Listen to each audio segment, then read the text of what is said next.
Hello everyone and welcome back to my official The GH24 News YouTube channel. Hope you guys are having a wonderful day. Before we begin, hit the subscribe button and give this video a thumbs up.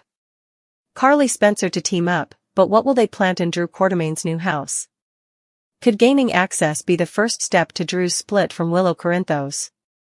Nina brought up the fact that Drew could move Willow and the kiddies into his new place. Carly doesn't want that any further than Nina does, so it was smart for Nina to use this as part of her pitch. Nina also noted that she could gain access to Drew's house, so let's suppose about what this could mean for their plan. How exactly will Nina gain access, and what will it negotiate? Of course, Maxie Jones is the one who offered updates on this house being in escrow, and she mentioned Drew came to her for help chancing a decorator, too. It'd be easy for Nina to point Maxie to a decorator and intimately pay that person to help get them outside.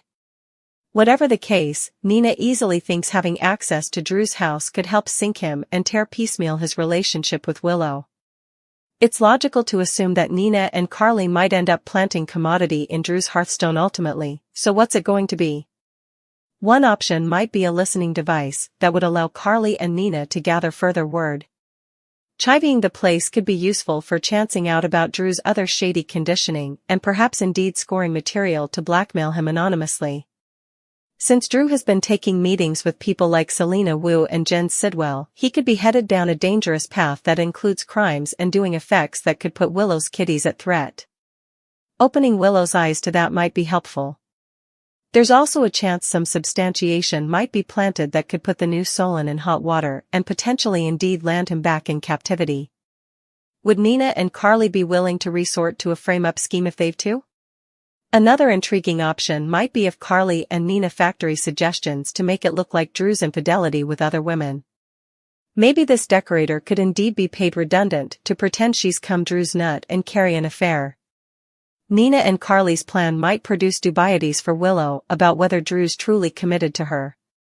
No matter what strategies Carly and Nina go with, Nina will be taking quite an adventure, considering her own once fling with Drew. Still, you can go, he'll drag Nina down with him. If Drew goes down, Drew may feel he has nothing left to lose if Willow breaks up with him, so he could expose his former involvement with Nina and turn Willow against her. Nina could pay the price for crossing Drew, so we'll bring you more prognostications on any terrible news ahead. In a shocking casting move, General Hospital lately blazoned Charles Measure's exit from The Cleaner as Jack Brennan. The show also blazoned his relief, Cleaner warhorse, Chris McKenna, who'll be stepping into the shoes of the WSB agent this week. McKenna is slated to debut on GH during the He lately talked to television bigwig about his new gig in Port Charles, how he landed the part, and what suckers can anticipate from Jack Brennan next. McKenna is no foreigner to daytime drama defenses, playing Joey Buchanan on One Life to Life from 1990 to 1993. He also played operative Mark Harding on The Young and the Restless, and had a quick stint on The Bold and the Beautiful in. As far as the GH hiring process, McKenna tells television bigwig that it happened rather snappily. He stated, "I got word late on a Sunday night that Frank Valentini wanted me to chemistry read with Laura Wright." McKenna went on to note, "I know Laura, but I hadn't seen her in 30 times, so I said, well, of course, I'll be there." He went into the plant on a Tuesday, saw Wright, the two caught up, and the actress wished him good luck. After the two read, McKenna had enough good feeling about effects when Valentini said to him, "You weren't this good when you were 12. Suckers may recall that the last time McKenna worked with the administrative patron was on OLTL, and the actor entered that part at the youthful age of 12. Still, McKenna tells television bigwig that he felt veritably like he was home, from the get-go as soon as he arrived on the GH set. He reveals that, "Some of the Pens knew me from One Life to Live when I was a sprat and said so." He adds, "Having Frank on set again is great, and one of the cameramen, Bruce, was one of the cameramen on One Life to Live and my favorite Joe. I had no idea he was going to be there, and it was so great to see him." One of the directors, Gary Tomlin, was there. While it's been a hot nanosecond since he's been on a Cleaner, McKenna was looking forward to the fast-paced terrain and literacy lines upon lines, commodity that's been ingrained him since he entered detergents at such a youthful age. Still, he also enjoyed getting to know the Jack Brennan character more, telling television bigwig, "I'm still learning who the Joe is and figuring it out, but it's a lot of fun to get a chance to have a meaty character like this." For some time, we wondered about their first surrogate, Andrea Gates, and how their lives would be complicated if she intimately lammed with their baby on board and is out there raising him or her as her own. Now, it's going to be indeed more complicated since that's TJ's baby, indeed though it's not fairly or biologically Molly's child. How will she feel about the news that the child she was supposed to have did end up being born, and how might her chances of being its mama be hindered because she's no longer with the father? The most probable way that TJ will find out he's a father is hard to imagine. It's possible that Molly or he may impinge into Andrea nearly with the child. It's also possible that TJ, being a croaker at GH, could come across them during some kind of medical exigency. It's indeed possible that Andrea could reach out to him because his child has a medical need that warrants knowing TJ's medical history or seeking some kind of favor, like an organ or bone just transplant. We've seen that ahead. What would make this all the more lecherous would be if it's Molly who stumbled upon Andrea and the child who's actually Andrea's biologically speaking. How might Molly feel knowing that Andrea ripped their dream down from them that way and carried the baby to term to raise TJ's son without him? It could be that Andrea no way really had a hubby and her own child as she claimed. Maybe she just wanted a baby and the plutocrat to give for one. Had Andrea stayed the course they agreed upon, they no way would have climbed to find another surrogate, and no way would have chosen Christina Corinthos Davis, and therefore no way would have lost their baby that way. There would be no way ending trauma. Her relationship with her family would be fractured, and her domestic cooperation with TJ would presumably still be complete. During the rearmost occasion of General Hospital, Alexis couldn't help but unleash her rage over what had happened to Sam while Dante tells Chase about his complicated passions. Sure, he and Lulu had fantastic chemistry when they were together so numerous times agone.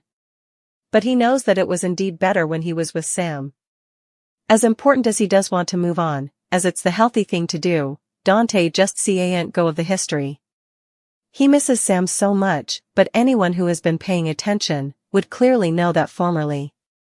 Of course, General Hospital suckers clearly have had a lot to say about the matter on social media. Some have indeed reflected with, "Oh man, Dante has been through so important, I feel bad for this Joe. Did you really need to kill Sam to do this?" Another critic wrote, "Dante is the only thing instigative then. I do like Carly more with Jack than with anyone she's been with in periods and periods. Every time I look at Lulu, I'm also gone nah suppose of Sam too, and also wish that Lulu was Aunt Lulu." And also there was this comment as well, "Feel for Alexis losing it discovering Sam was boggled. Not surprised Dante thinks of Sam every time he looks at Lulu. Her being boggled has hurt him more now. Tired of Carly's asininity about Brennan and the BS, he tells her. Dispensable to say, General Hospital suckers will simply have to tune in to find out what will be next. In the meantime, let us know what you suppose by leaving us a line with your studies in our commentary section below. Also, don't forget to come back right then for all the rearmost news and updates on your favorite celebrities along with the rearmost spoilers from The Bold and the Beautiful, The Young and the Restless, General Hospital and Days of Our Lives. Broken each across the Quartermaine manse as jaws fall to the bottom over the news that Brooke Lynn Quartermaine and Dante Falconeri are parents and have been together for times. Dante has no idea a child was ever born, much lower has been living with him for months now. The real kick? Brooke Lynn is only partial apprehensive of the verity, too. That's because it seems Lois Cerullo plotted to keep the identity other grandson, Giovanni Gio Palmieri, a secret, indeed from his own mama. Dante is going to be at a loss when it comes to coordinating the way he feels about Brooke Lynn knowing what she's done. All these times have passed, and they've gone through some serious UPS and Campo. He allowed. She had outgrown the terrible person she sounded to formerly have been, and maybe she has, but now he'll have to face the music of the veritably ultra-modern-day consequences of a decision she made for him nearly 2 decades ago. She at least had a choice, kind of. Brooke Lynn may have had the honor of knowing she was pregnant and getting to decide what to do about it, but she had no idea that her mama betrayed her trust and fitted herself into the relinquishment process to fix it. Brooke Lynn has spent important of her life wondering whether she had a son or a son, where they were, if they were okay, and whether she made the right decision for that child. Being thrust into the reality that Lois has known the answers to those questions all along and kept them from her is going to cut like a cutter. Is Lois really the only shamefaced part involved then, however? It doesn't feel like anyone differently in Brooke Lynn's family knows the verity, not indeed her father, Ned Quartermaine. Likewise, Olivia Quartermaine may not have been Brooke Lynn's mammy at the time, but she was Lois' stylish friend, and it appears Lois told her nothing. That tracks, however, with Olivia being Dante's mama. She's going to be furious at her bestie, and rightfully so. But one person sticks out like a sore thumb ever since Gio came to city. Sonny Corinthos claimed to know Joe's consanguineous mama from the neighborhood, but why didn't he ever mention her or her son to Carly Spencer over the times when he was funding Joe's education? Could it be that both of these grandparents decided to keep the verity from their kiddies and arranged to keep their grandson in their lives? Selfish important?